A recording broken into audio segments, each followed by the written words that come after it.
Memang banyak orang takut karena aduh nggak kelihatan nih duitnya, terus kayak basisnya nggak ada, nggak bisa lihat juga tabungannya di mana-mana dan lain-lain. Betul. Tapi sebenarnya karena industri ini masih baru, it's a good opportunity. Aku beli tapi aku langsung take out. Padahal waktu itu harganya lagi rendah banget. Coba-coba aja lah pakai duit kecil dulu. Nah dari situ sih aku mulai oke, ternyata naik. Terus kayak coba lihat aset-aset lainnya. Waktu itu Ethereum dan lain-lain aku masuk juga gitu. Oh gitu. Banyak kasusnya cuman investasi berapa juta bisa jadi ratusan juta gitu. Itu banyak banget. Gizmo Talk Podcast by Gizmology.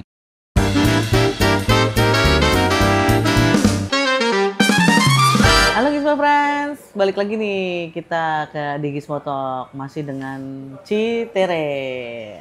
Kita lanjutin diskusi ya, karena kan episode pertamanya tadi kan kita ngebahas lebih ke profilnya Citere sama akun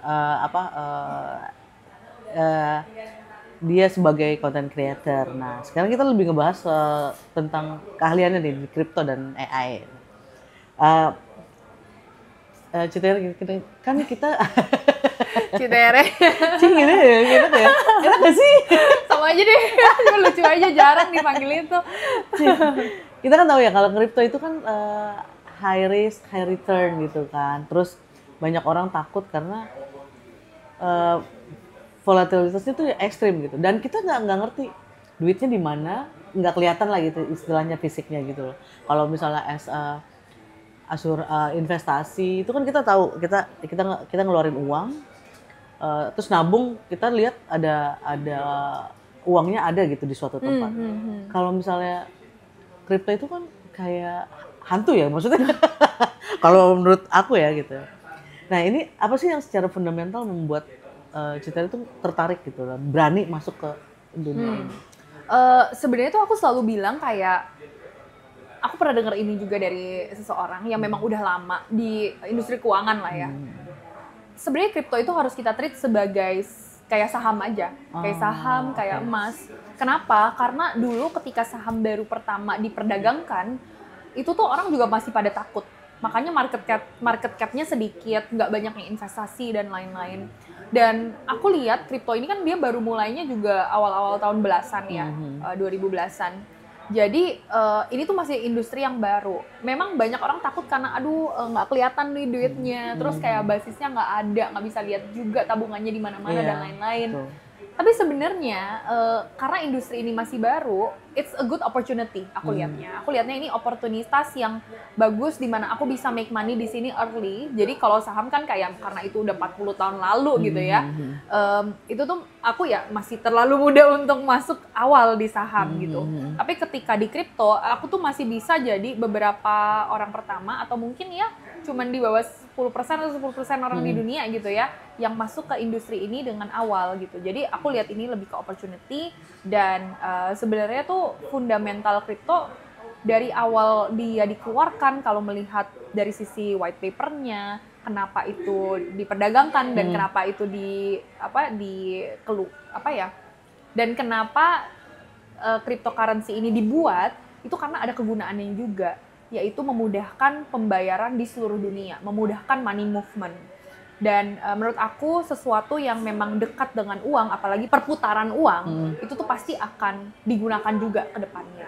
Tapi awalnya emang lo langsung percaya gitu loh kalau saat lo mengenal pertama kali kripto ya, itu lo langsung percaya atau emang kayaknya ntar dulu deh gue gitu, gimana? Waktu awal-awal kenal? Aku pas awal-awal kenal langsung nggak percaya. Iya kan? Karena kayak waktu itu sempat denger ada teman-teman tuh yang mereka kena scam karena Bitcoin. Mereka harus bayar orang, kena tipu, terus disuruh bayarnya pakai Bitcoin dan lain-lain. Makanya dari situ pas aku awal kenal, itu pas kuliah sebenarnya. Dan masih belum ngerti, karena aku juga nggak investasi di saham dan lain-lain. Jadi aku nggak ngerti apa sih ini Bitcoin gitu. Takutnya kan scam dan lain-lain. Jadi aku berhenti di situ. Aku beli tapi aku langsung take out. Padahal waktu itu harganya lagi rendah banget. Nah, setelah itu pas tahun 2020 lagi naik lagi kan tuh kripto. Aku mindsetnya adalah oke, ini dibandingin dengan yang waktu itu aku pernah lihat, yang aku pernah investasi, kok masih ada di sini gitu loh. Jadi oh it's something dong, ini pasti sesuatu gitu loh, karena dia bisa bangkit lagi dan bisa naik lagi dari sisi harga gitu ya, walaupun waktu itu nggak ngerti fundamentalnya Bitcoin ini buat apa sih, kripto buat apa gitu, tapi aku sudah approach dengan oke, ini something yang opportunity, ini something yang bisa aku mungkin masuk dan coba-coba aja lah pakai duit kecil dulu. Nah dari situ sih aku mulai ternyata naik, terus kayak coba lihat aset-aset lainnya, waktu itu Ethereum dan lain-lain aku masuk juga gitu. Oh gitu, tapi ada saatnya kan lo loss gitu, terus pasti gimana? Apalagi pemula. Sempet berapa waktu itu pernah nggak ikut opportunity yang pas aku jual dia langsung naik berapa ribu persen, pernah loss juga karena entry-nya terlalu tinggi, karena nggak ngerti yaudah deh beli aja nih lagi tinggi, harusnya nggak boleh kan, harusnya belinya di bawah. Terus pernah loss juga karena meme coin masuk ke koin-koin micin dan lain-lain, itu juga pernah loss di situ. Jadi ya semuanya pembelajaran sih, nggak mungkin ada orang yang kayak bisa ijo terus gitu ya, kalau kayak gitu enak banget kan, nggak mungkin. Sempet pernah merugi banget nggak sih maksudnya? Enggak sih, aku selalu kayak batasin aja, kayak aku investasi kalau bisa nggak semua tabungan aku. Ini maksudnya buat teman-teman di rumah juga, penting banget buat tahu resiko masing-masing sama kemampuan kita untuk masing-masing ya. Karena ada beberapa tuh yang nanya juga, kadang yang pemula banget kayak aku harus masuk berapa duit ya, itu kan tergantung dari tabungan masing-masing gitu ya. Misalnya kalian punyanya saat ini di tabungan ada 2 juta aja, kan nggak mungkin 2 jutanya itu dimasukin ke kripto kan, paling 10% lah dari pendapatan kalian gitu. Kayak aku sendiri like 10-20% aku taruh buat investasi, jadi ada yang aku arahin ke saham, ada yang aku arahin ke kripto, ada yang arahin ke deposito yang lebih aman dan lain-lain. Jadi itu masih ya penting lah untuk tahu resiko gitu ya. Tapi awal-awal yang harus kita siapin itu sebelum main ke kripto tuh pasti mental ya? Duitnya dulu sih. Oh, duitnya dulu, mental itu nanti akan di-build perlahan-lahan. Oh, gitu. Tapi duitnya dulu, kalau nggak ada duitnya gimana mau masuk? Tapi ada juga investor yang cuma ikut-ikutan gitu. Jadi gue karena FOMO gitu. Banyak sih, banyak. Jadi aku tuh banyak juga, waktu itu ada beberapa saat bahkan ngasih jadi pembicara di university dan lain-lain, untuk ngajarin gimana caranya nggak FOMO gitu loh, karena banyak yang mungkin konten kreator apalagi yang di industri kripto gitu ya, mereka kadang kayak nunjukin portfolio terus kayak nunjukin mobil mahal, terus kayak tas-tas mahal, jalan-jalan kemana, ini gara-gara crypto trading. Emang benar bisa, tapi kan nggak semua orang startnya di dia gitu loh, startnya di bawah juga ya kan, nggak semua orang entry point di marketnya tuh sama kayak dia gitu. Dan dengan dia pamer sana sini, itu kan jadi kayak aduh gue pengen nih, ke orang-orang biasa gitu yang pemula, aduh gue pengen nih jadi cepet-cepet kaya, yaudah langsung masuk aja ke Bitcoin tanpa tahu dasarnya gimana, tanpa tahu strateginya gimana gitu ya. Jadi terus yang bahaya sebenarnya banyak yang FOMO di situ. Itu yang bahaya justru yang FOMO itu ya. Itu harus banyak edukasi, coba lihat coba belajar dulu kayak gimana sih cara mulainya, gimana caranya, apalagi kan ada trading dengan leverage gitu. Itu kan lumayan bahaya karena sekalinya kita rugi bisa rugi besar banget gitu. Jadi gimana caranya kita pasang stop loss, gimana caranya kita hitung juga per hari ini kita boleh stop loss berapa persen sih kalau misalnya mau mulai day trading gitu. Nah, yang sebenarnya kalau misalnya perempuan pengen tahu itu kayak aku ya, gitu. Mau mulai Bitcoin itu awalnya seperti apa? Misalnya mulai dari dana berapa sih yang harus kita siapin gitu loh untuk mulai kripto atau beli Bitcoin gitu.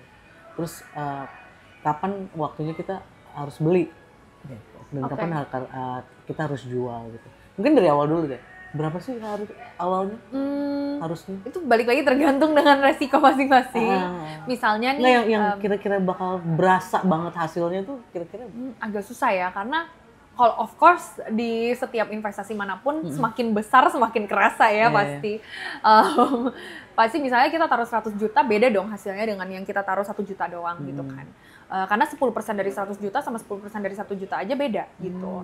Jadi tergantung sih dengan modal. Misalnya memang mau mulai kecil-kecil aja dulu gitu, kayak mau mulai 5 juta, 10 juta tapi targetin dengan harganya ketika aku masuk di sini, menurut aku ini udah rendah gitu ya, dilihat dengan pattern dan lain-lain atau dengan fundamental. Misalnya kita udah memasuki bear market di sini tuh marketnya udah lumayan turun lah gitu ya. Karena kan kripto sekarang masih ada cycle-nya naik turun, nggak kayak saham.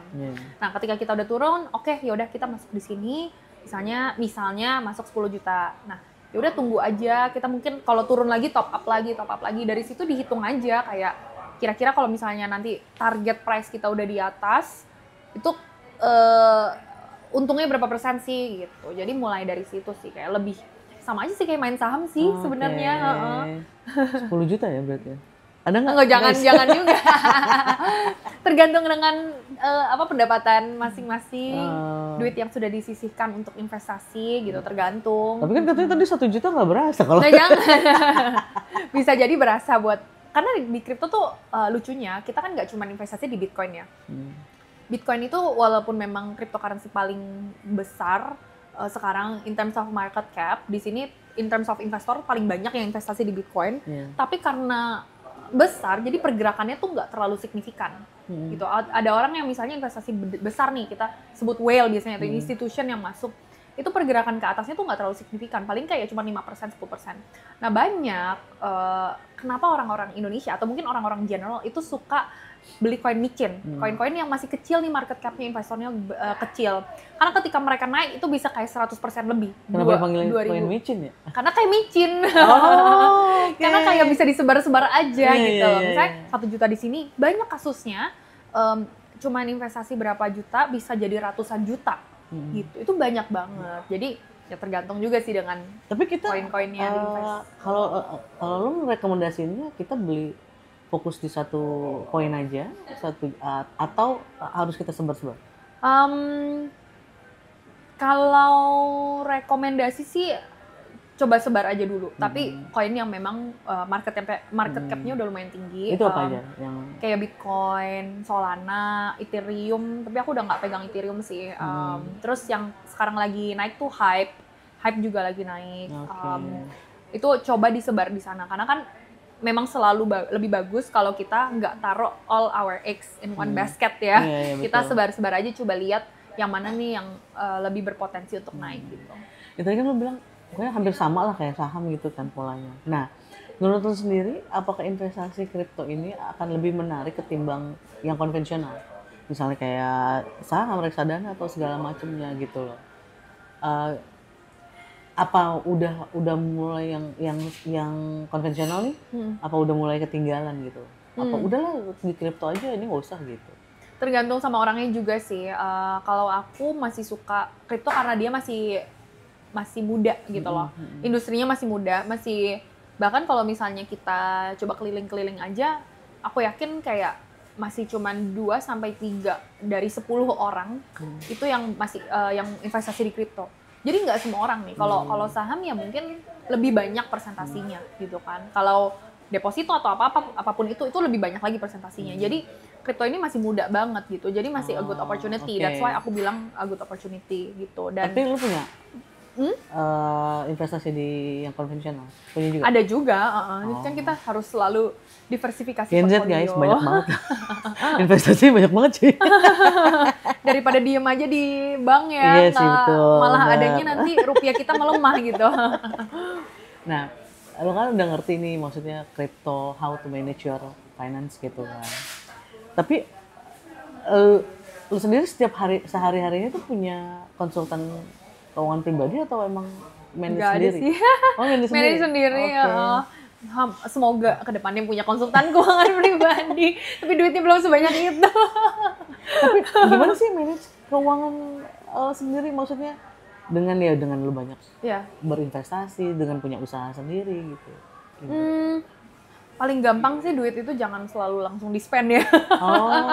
Okay. Itu kayak manajemen keuangan tuh banyak yang mungkin fokusnya mereka kayak aduh harus investasi sini, investasi situ.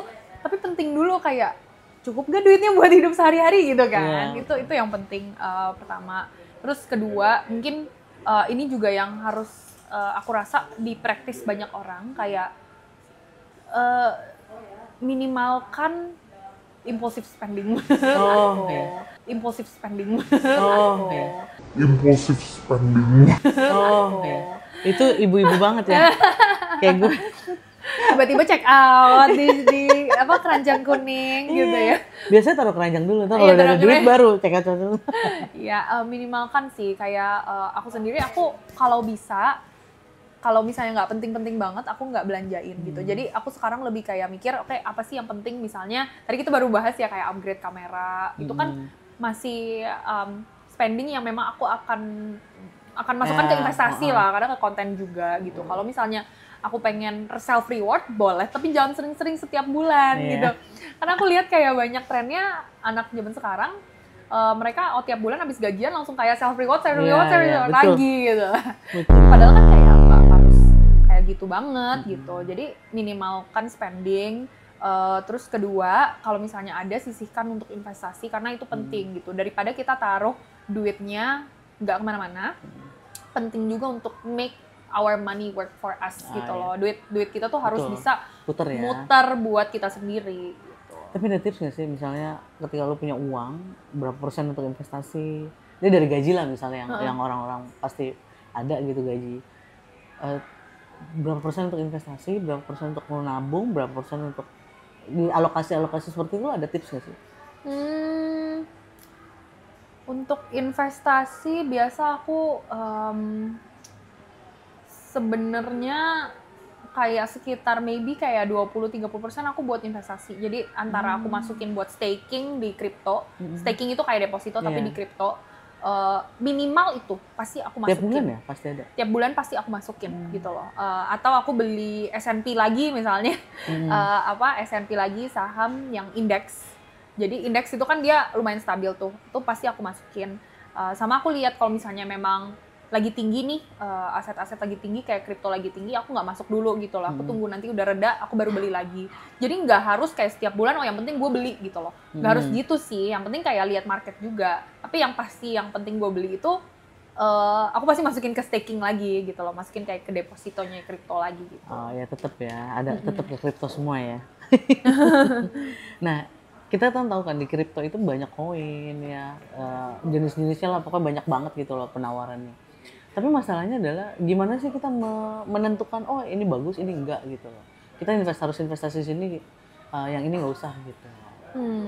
Atau apakah kita harus gimana sih ngeriset? Kan kadang suka ada tuh muncul oh ini koin baru gitu, yang baru muncul ini prospek, kalau orang bilang prospek gitu. Lo ada riset sendiri nggak sih? Gimana lo menentukan itu bagus buat kita investasi atau enggak gitu? Yes, ada. Biasanya pertama pasti kayak jangan percaya semua perkataan orang yang ada di industri kripto.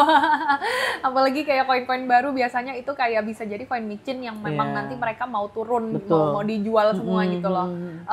Apalagi kalau yang baru mau investasi, coba cek kayak Bitcoin itu fundamentalnya apa sih, Ethereum itu apa, Solana itu kayak seberapa kuat komunitasnya, dipakainya untuk apa gitu loh.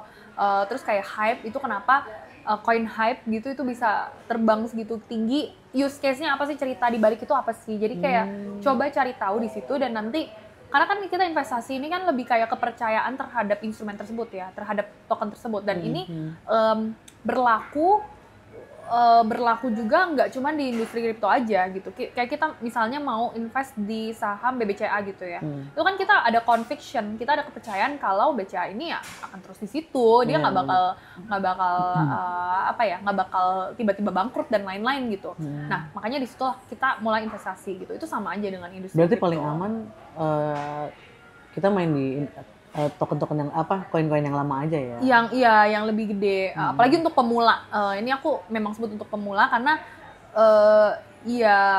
lebih memang pergerakannya memang sedikit, tapi memang lebih aman sih karena mereka udah nggak mungkin yang tiba-tiba hilang gitu loh tokennya. Apa sih ada red flags nggak sih, atau misalnya ini bahaya nih, ini nggak bisa gitu loh.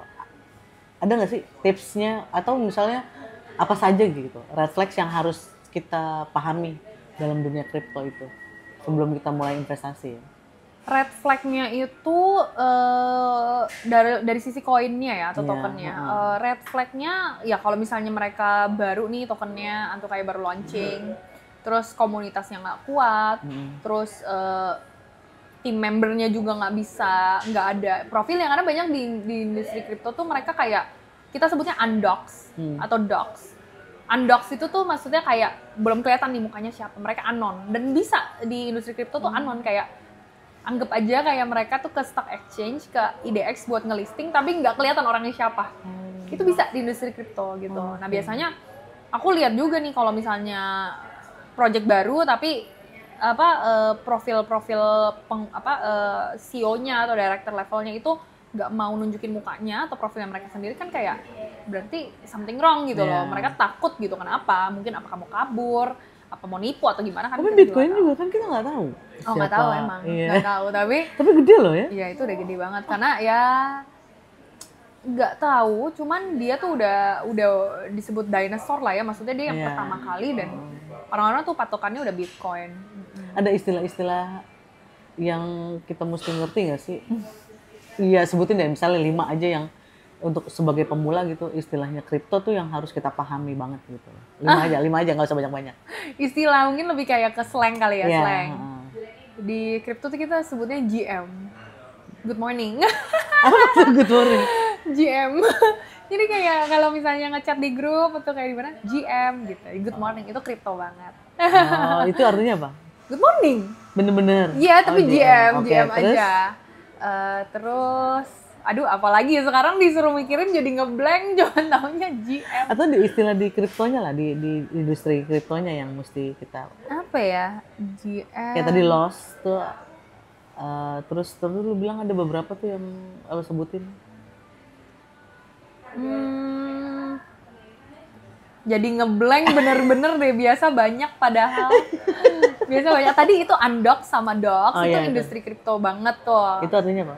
Itu kayak kalau undocs itu anon, maksudnya kayak dia nggak mau share dia profilnya siapa. Kalau docs tuh dia udah di share gitu loh profilnya, kelihatan. Oh, apalagi ya? Kalau loss? Nggak ada sih, itu sama aja. Oh sama aja ya, oke. Iya. Apalagi ya? Kayak tadi lu sering banyak tadi lu nyebutinnya. Iya, kenapa jadi blank gini? Iya, jadi blank. Ada yang spesifik banget ke kripto. Cuman lagi ngeblank, nggak kebayang. Apa cari dulu gitu. Oke, kalau misalnya dia lagi naik itu namanya apa? Harganya? Oh mungkin ini istilahnya bullish, bearish. Bullish. Ya. Bullish tuh kayak bullish banget nih, kayak ini bakal naik nih gitu. Kalau bearish tuh aduh gue nggak percaya nih kalau ini bakal naik, industrinya bakal turun. Nah ini bearish gitu. Itu juga kripto, lumayan kripto sih. Ya. Oke.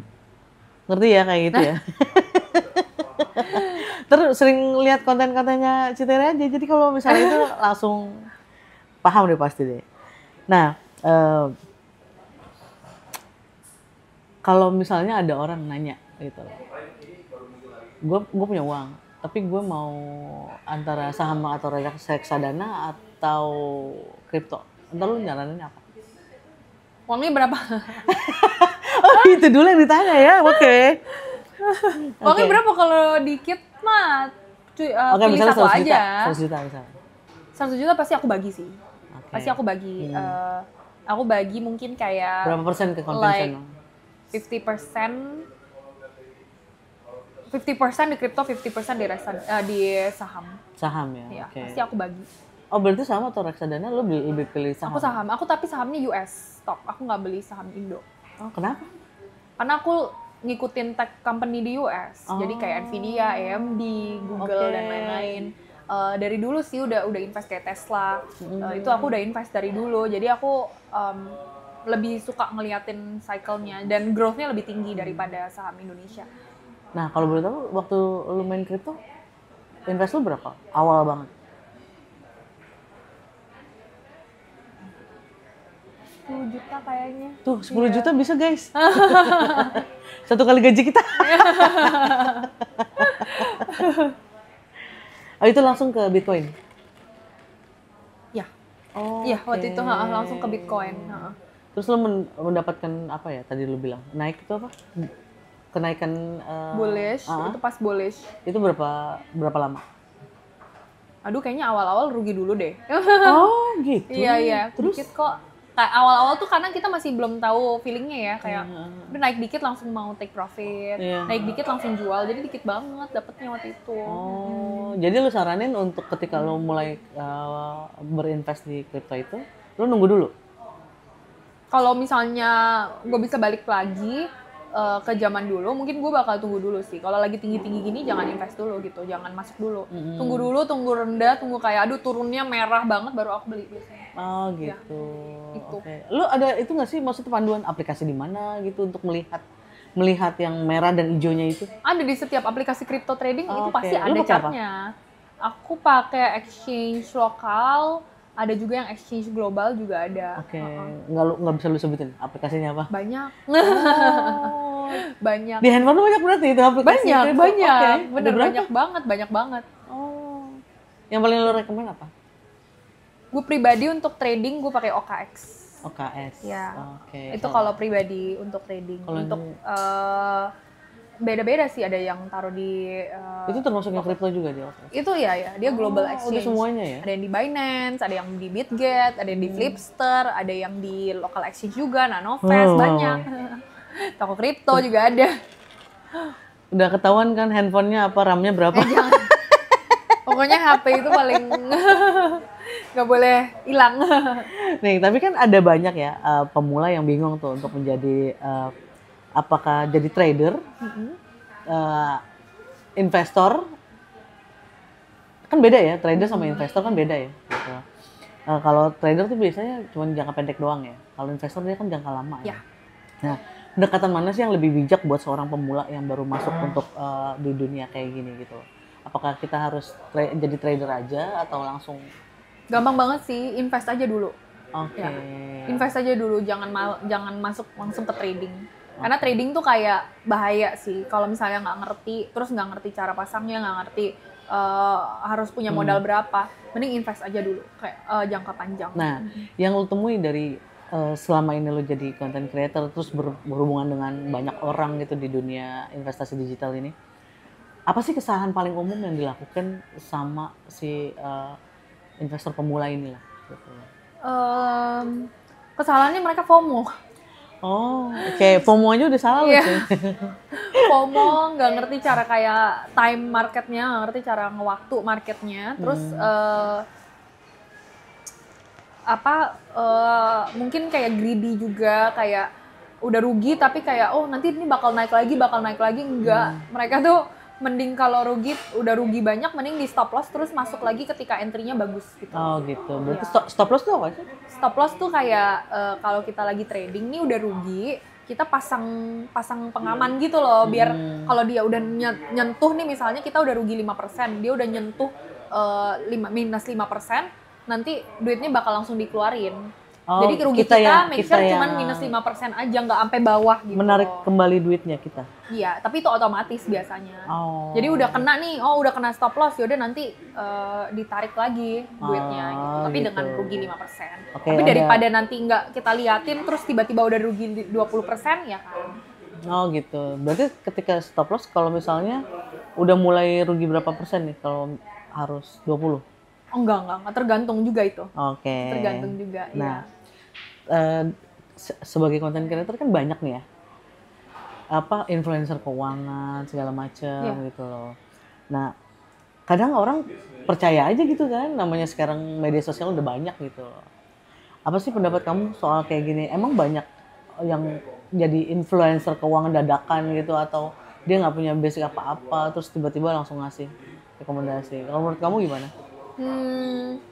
Menurut aku agak susah sih kalau misalnya jadi influencer keuangan. Aku sendiri nggak kayak super influencer keuangan banget gitu ya. Karena kan lebih ke teknologi. Tapi menurut aku agak susah kalau jadi influencer keuangan cuman nggak punya pengalaman sama sekali. Karena mau ngomongin apa gitu loh, itu yang susah. Karena kan kadang kita juga bikin konten itu karena kita nge-share pengalaman kita pribadi, kenapa kita bisa punya angle-angle tersebut dan topik-topik tersebut di industri keuangan gitu, karena memang kita practitioner, kita ngelakuin sendiri dan kita ada di industri itu gitu. Jadi itu kayaknya balik lagi ke episode 1 ya, stay true to yourself gitu. Kalau misalnya emang kamu bukan mahirnya di industri keuangan, cuma kayak invest dikit, ya udah gitu, coba coba cari topik yang ngikutin apa yang memang kamu dalemin gitu sih.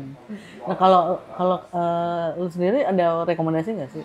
Ini yang lokal ya, konten influencer tapi dia yang kayak finance gitu, melek finance gitu, yang lu recommended.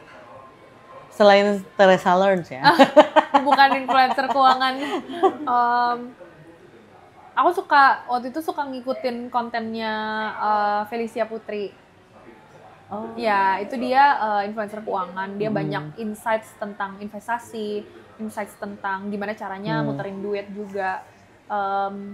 Terus siapa lagi ya? Banyak sih sebenarnya, kayak ada beberapa influencer keuangan juga mereka bikin kontennya gimana caranya ngelola duit dan lain-lain. Itu juga ada. Nah, terakhir nih.